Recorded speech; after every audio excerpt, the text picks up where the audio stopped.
Si estás escuchando esto, significa que ya reconociste lo que nadie más es capaz de ver. No estás alucinando. No estás confundido. No estás pasando por un episodio de estrés. Si el nuevo alumno de tu colegio es idéntico a ti y nadie más parece notarlo, has sido testigo de la fase inicial de una sustitución social. No importa si tratas de explicárselo a tus amigos, a tus padres, a tus profesores, ellos jamás verán el parecido porque el fenómeno no depende de la apariencia real, sino de quien tiene permiso para ver. Si tú lo ves, no es por casualidad, es porque eres el objetivo. La sustitución siempre empieza así, llega un alumno nuevo a mitad del curso, a veces transferido, a veces con una historia triste, a veces recomendando porque la escuela anterior tuvo un incendio, sus padres se mudaron, o necesita un nuevo comienzo. Historias que no son falsas, pero tampoco verdaderas, solo convenientes.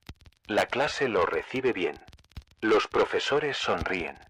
El director lo presenta como si lo hubiera conocido toda la vida.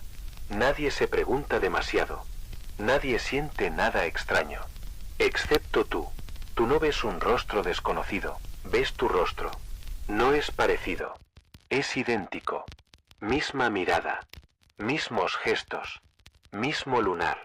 Mismo mechón de cabello que no se acomoda. La primera vez te paraliza. Crees que estás soñando despierto. Miras a los demás esperando reacción, pero ellos ven a alguien completamente diferente. Para el resto del mundo, el nuevo no se parece a ti en lo más mínimo. Solo tú ves la copia. El primer reporte, Archivo Escolar S92, documenta el caso de un estudiante llamado Mateo. El nuevo alumno llegó al salón con el nombre Daniel. Mateo lo vio entrar por la puerta y en el mismo instante, sintió la certeza absoluta de que estaba mirando una versión de sí mismo.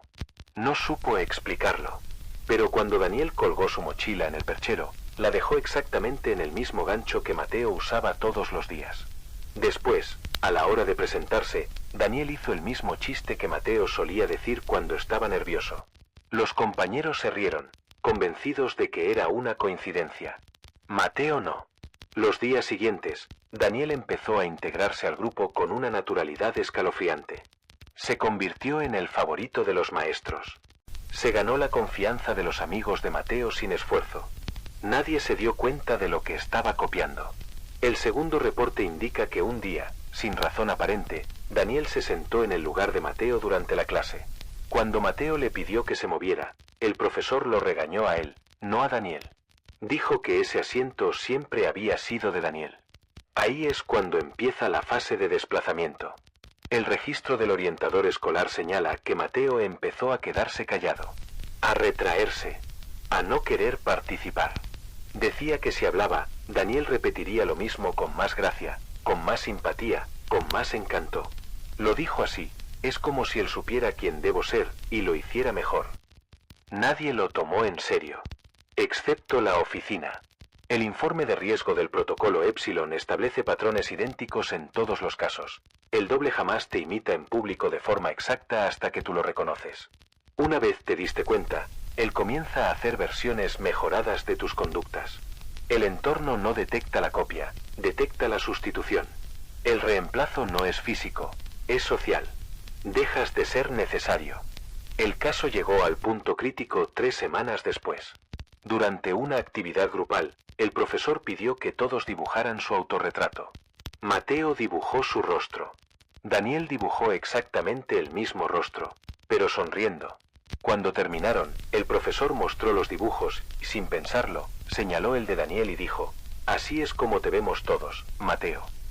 Nadie se dio cuenta del error del lenguaje. Nadie entendió que el profesor había llamado a Daniel por el nombre de Mateo sin pensarlo.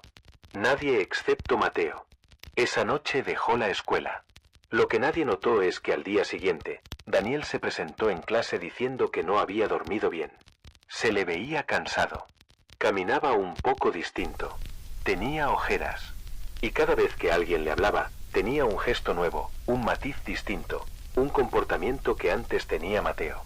Con cada día que pasaba, Daniel dejaba de copiar a Mateo y empezaba a serlo. El caso fue archivado como abandono escolar, pero la oficina clasificó el archivo como sustitución completa no violenta.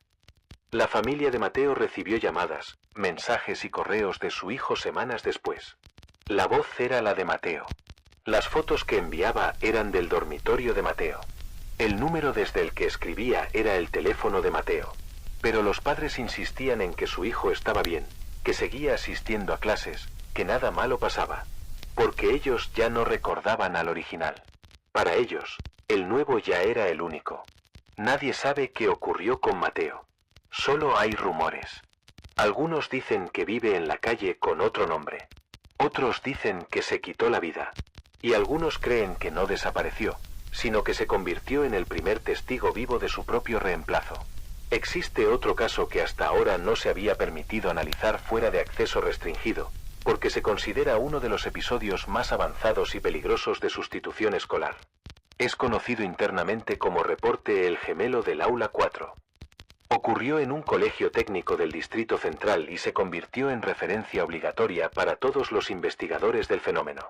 El estudiante afectado se llamaba Alex Ruano, 16 años, promedio sobresaliente, tímido, sin historial de altercados.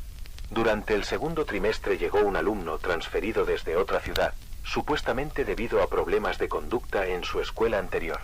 Lo llamaban Sergio Navarro, pero Alex supo desde el primer instante que había algo mal en él, o mejor dicho, en cómo lo veían los demás. Sergio no se parecía vagamente a Alex, era Alex.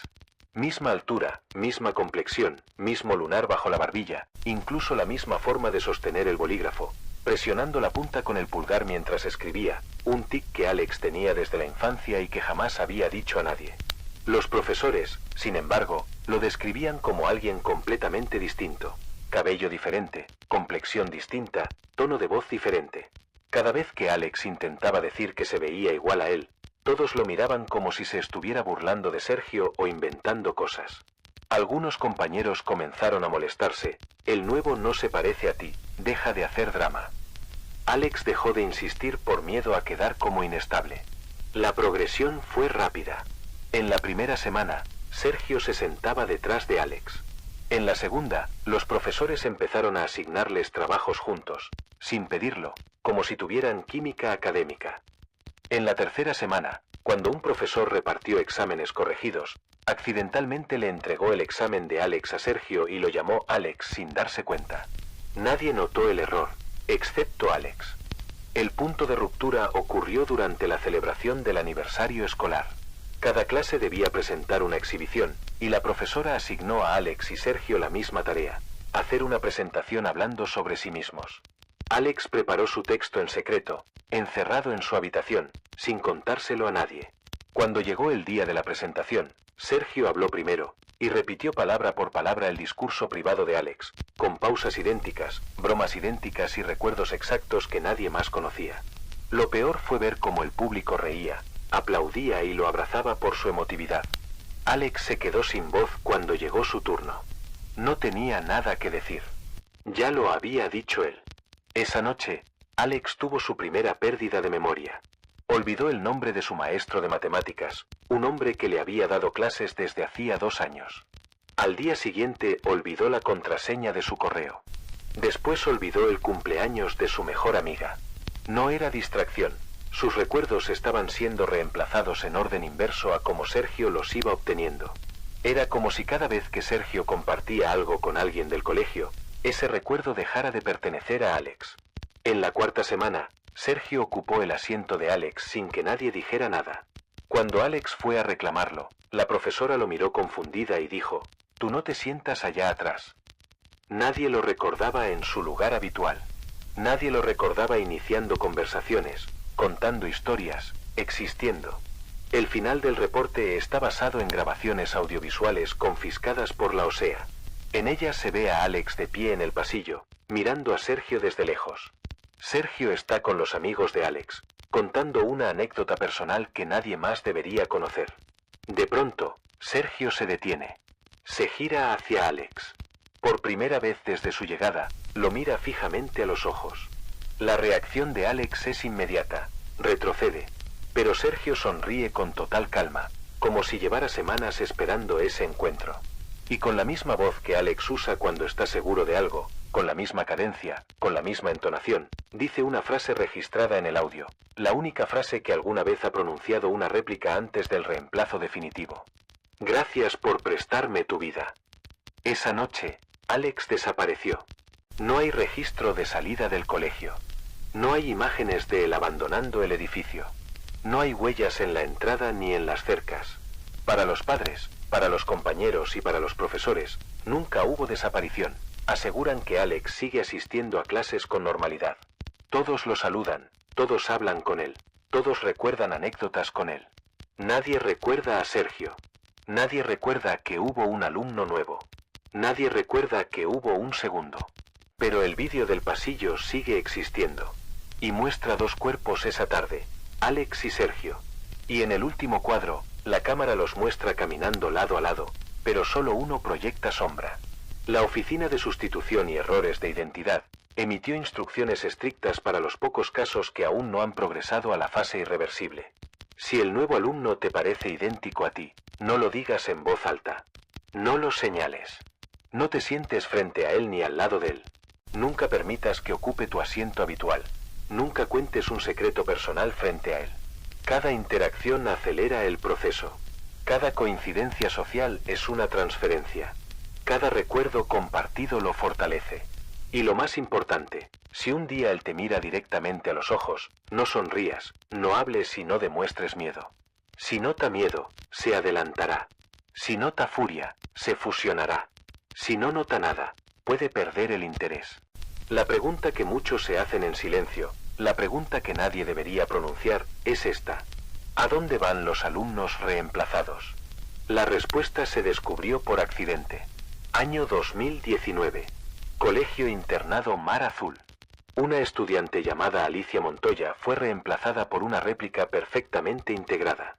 El proceso fue idéntico a los demás. Primero la llegada del doble, luego el desplazamiento social, más tarde la confusión, la pérdida de recuerdos y la desaparición final. La OSEA archivó el caso sin anomalías, hasta que, 2 meses después, en la misma escuela apareció una presencia nueva en los dormitorios. Cada noche, algunas alumnas reportaron haber escuchado pasos lentos por los pasillos del internado, como si alguien se deslizara sin pisar el piso. Nunca vieron un cuerpo completo. Solo la sombra de una adolescente proyectada contra la pared, una sombra que no coincidía con ninguna de las residentes.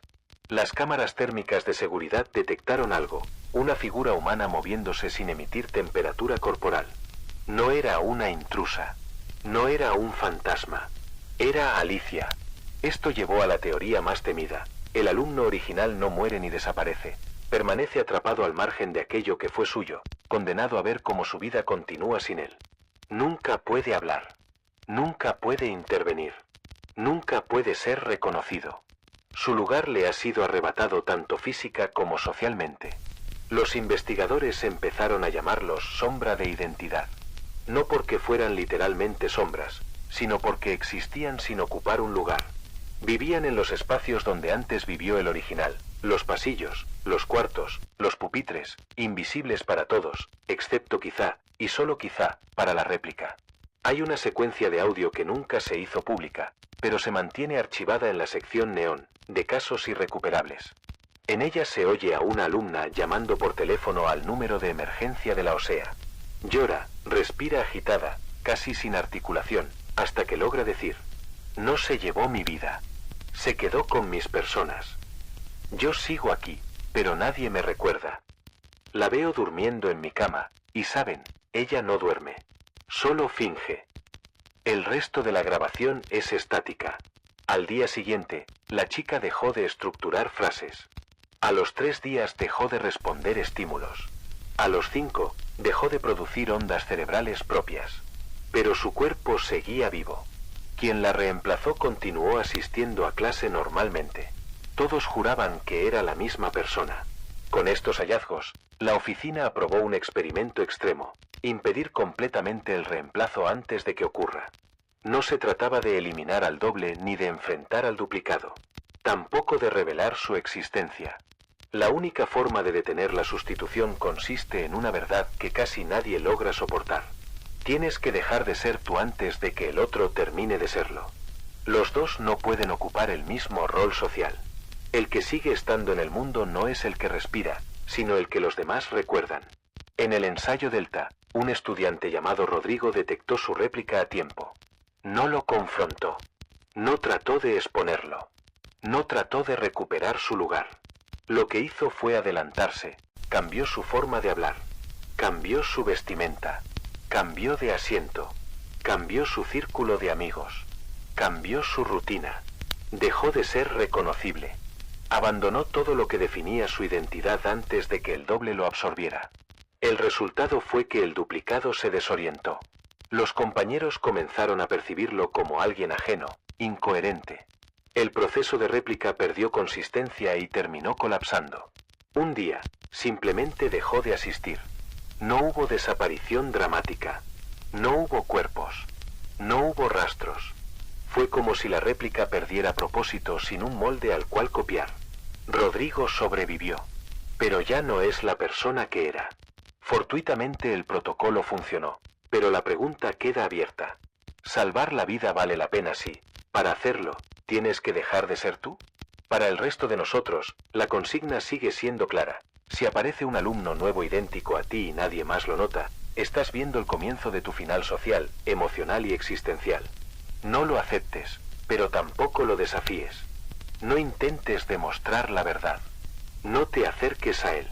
No compartas información personal. Jamás intercambies recuerdos. Y si alguna vez habla usando tu voz, ya no estás a tiempo de escapar.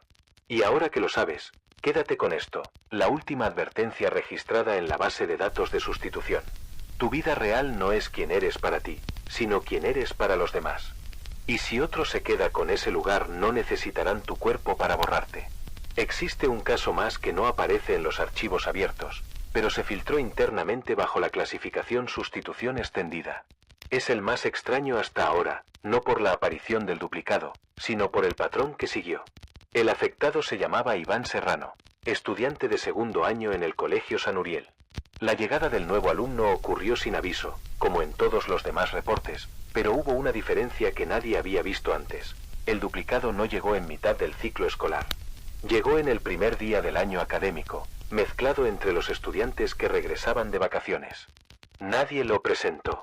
Nadie lo anunció. Nadie lo identificó como nuevo, excepto Iván. En la primera clase, Iván levantó la mirada y vio sentado al fondo a un chico con su mismo rostro. Misma dentadura, misma cicatriz en la ceja, mismo hoyuelo en la mejilla cuando sonreía. Pero, a diferencia de los demás informes, este doble no imitó gestos ni patrones. Simplemente lo miraba fijamente durante las clases, sin mover un solo músculo, sin tomar notas, sin reaccionar a nada. Si un profesor le hacía una pregunta, respondía perfectamente, con la misma voz que Iván, con la misma entonación. Si un compañero le hablaba, reaccionaba con amabilidad, casi cordial, como si conociera a todos desde hace años. Pero entre clase y clase permanecía inmóvil, en el mismo lugar, como esperando una señal invisible. Iván intentó ignorarlo, pero algo ocurrió que no encajaba con los demás patrones de sustitución social. Una tarde, mientras los alumnos estaban en el patio, el duplicado se acercó a Iván sin hablar, sin pedir permiso, y se sentó frente a él. No imitaba ninguna postura. No exageraba nada. Solo estaba allí. Cuando Iván lo miró directamente, el duplicado levantó la mano lentamente y colocó la palma en el aire, como si tratara de gesticular algo, pero no existía sonido. No habló. No escribió. Se limitó a hacer un gesto, como si empujara algo invisible hacia él. A partir de ese día, los recuerdos de Iván no comenzaron a desaparecer, comenzaron a repetirse. Cada noche soñaba con el mismo día vivido una vez más, con los mismos eventos, pero ligeramente desplazados. Una palabra diferente, una camisa diferente, una frase que él sabía que no había dicho, pero en el sueño sí. A la tercera noche, empezó a despertar con recuerdos nuevos, recuerdos que no le pertenecían, pero que estaban grabados en su mente con la misma claridad que los suyos. Amigos que nunca tuvo, fotografías que nunca tomó, cumpleaños que nunca celebró. La progresión fue acumulativa. Dos vidas mezclándose dentro del mismo cuerpo. Mientras esto ocurría, el doble parecía debilitarse. Pasaba las clases sentado, sin energía, como si no pudiera sostener la cabeza. Al inicio del mes, caminaba sin mover los brazos. Para la semana siguiente, su cuello ya no acompañaba los movimientos del cuerpo. Un profesor lo retiró del salón creyendo que tenía un desmayo, pero la enfermera aseguró que estaba perfectamente sano. La Osea intervino cuando Iván comenzó a hablar de recuerdos que no pertenecían a nadie conocido. Memorizar nombres de personas inexistentes. Narrar eventos de lugares donde nunca había estado. Y, lo más alarmante, referirse a sí mismo en pasado. Antes yo era así. Cuando era chiquito vivíamos en esa casa, aunque su familia nunca vivió allí. Parecía que dos identidades completas estaban destruyéndose entre sí dentro de la misma cabeza. 3 agentes de la Osea se infiltraron como psicólogos para evaluar a Iván y al duplicado. La conclusión fue que la réplica se estaba desintegrando a medida que Iván lo recordaba demasiado. Y eso cambió todo lo que se creía hasta ese momento. El informe interno afirma que la sustitución no siempre ocurre desplazando al original. Si el original no permite que su identidad quede fija, si cambia constantemente quién es, si no se aferra a una versión concreta de sí mismo, la réplica no puede estabilizarse. Por primera vez en la historia del fenómeno, la identidad del original estaba destruyendo a la réplica en lugar de lo contrario. El último día, el duplicado apareció en la puerta del colegio, pálido, quieto, sin terminar de parpadear. Todos lo saludaron como si fuera Iván. Nadie lo cuestionó. Nadie lo miró extraño. Parecía totalmente integrado, hasta que levantó la cabeza y fijó la mirada en Iván, que lo observaba desde el otro extremo del patio. En ese instante ocurrió lo imposible. El duplicado retrocedió. No atacó. No se acercó. No repitió palabras. Retrocedió. Y después dio un paso más atrás. Y otro.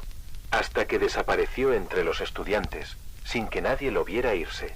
Cuando la Osea regresó a la casa de Iván para monitorear su estado, la madre dijo que él estaba durmiendo.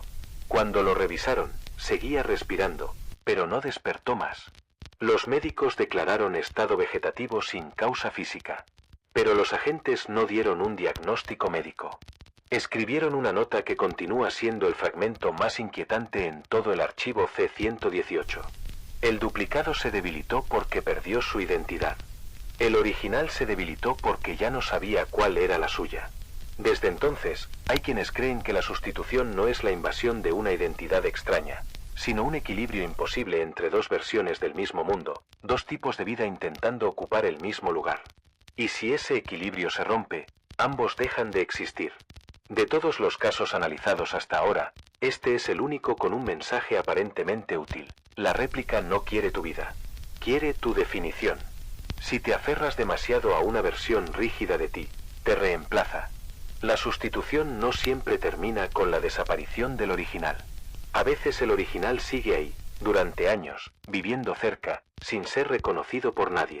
Y cuando eso pasa, el reemplazo es tan perfecto, que incluso tú podrías empezar a dudar.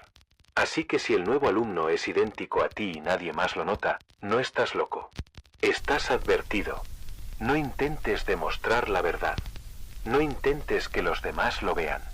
No busques pruebas. No lo desafíes. Tu supervivencia depende de una sola regla. Conserva tu lugar antes de que él lo tome. Porque si lo toma, el mundo seguirá funcionando perfectamente sin ti.